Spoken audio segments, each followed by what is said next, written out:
In just its third year as a varsity sport, the Valparaiso University bowling team has risen through the ranks and hope to qualify for the national championship tournament for the first time in the school's history.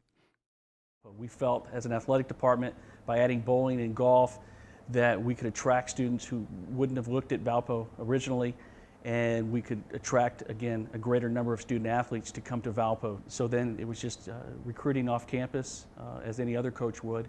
So originally, we brought in 9 freshmen and sophomores, and I believe we had 6 current students who joined the team for that first year.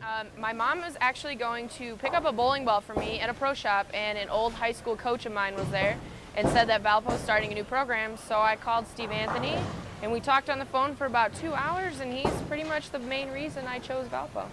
I came to Valpo because they have a very good reputation for academics, and then when I heard they were starting a bowling program, I wanted to be a part of the beginning to something. In each of the first 3 seasons, the team had a different head coach. It's been an interesting experience. I think that it's really interesting when you look at who I've been a part of the team with a coach. They've all been different in so many ways. So I always say, like, sophomore year coming here, Coach Anthony knew how to build a team. He didn't have the greatest knowledge when it came to the sport, but since he knew how to build a team, he was a really great coach. And then the next year, Sean comes, and he was that coach that knew the game, so then we finally got someone who knew the game.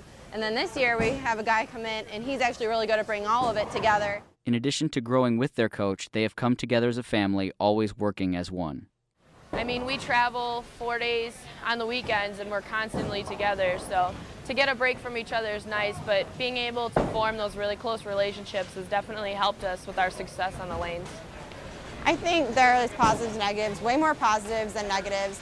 You're always going to have moments where maybe you get irritated, but at the same time, it gives you an opportunity to have a family outside of your real family. I think it definitely contributes to the success. The past 2 years, we were always together just because of having to live on campus through Valpo. Like, you did eat together, you hung out together because you lived in the same place, in the same rooms. And this year, it's the first time we've kind of been spread apart a little bit, where it's a little bit, a couple people live here, a couple people live there. But when you spend so much time together, I think it's refreshing, and that's what keeps our relationship so close, because then when we're together, we value the time we have together, I think. Well, they do a lot together. I mean, they eat together. You know, they do things in the evening together. I go to basketball games, volleyball games with them. So I try to be part of that team too, not just I'm the coach and I'm telling you to do this. I do all their charity event stuff with them, volunteer work with them. We really know each other well, and you know, we live together. We really do eat every meal together pretty much. We're always around each other. You get to learn people's personalities better, what they like, what they don't like, you know, what bothers them, what you should say, what you shouldn't say, how to joke around.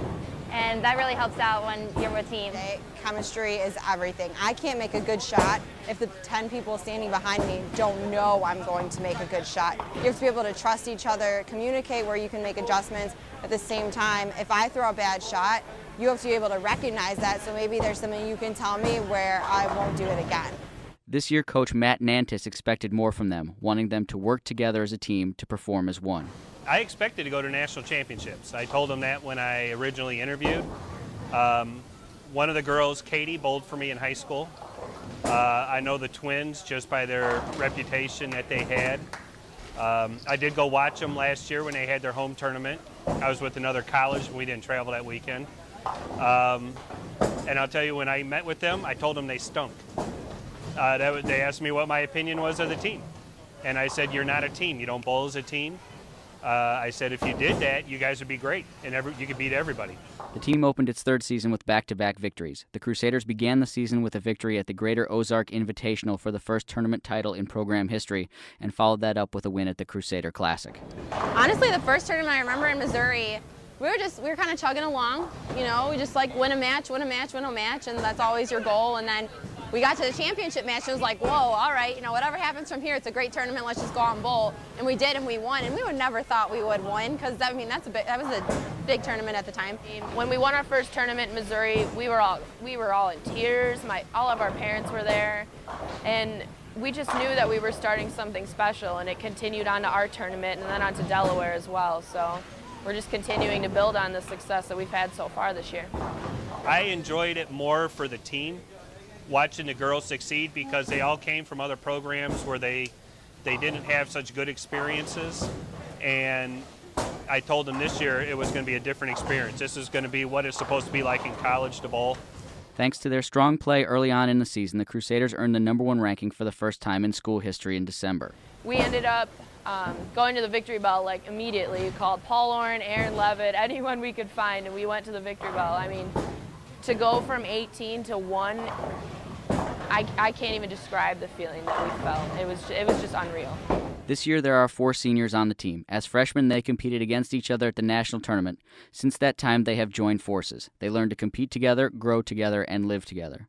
And knowing what it feels like to be there and just being one of the top 8 in the country, it's a great feeling. So I know that I've always had that fire to want to get there, and I know that if we get there this year, it's going to give other girls that fire that we all have. But at the same time, it's just weird that it all ends so fast.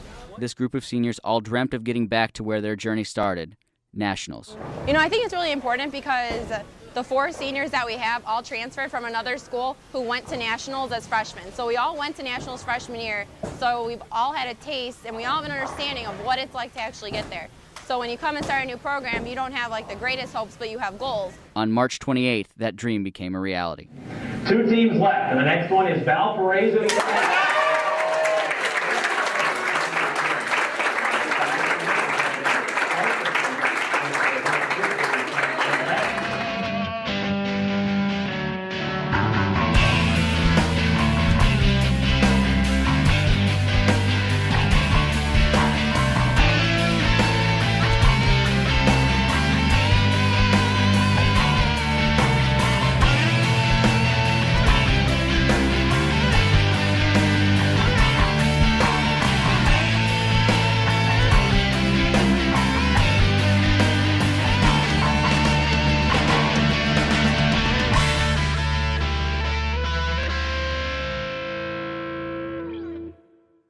We are winning the national championship. I can tell you that right now.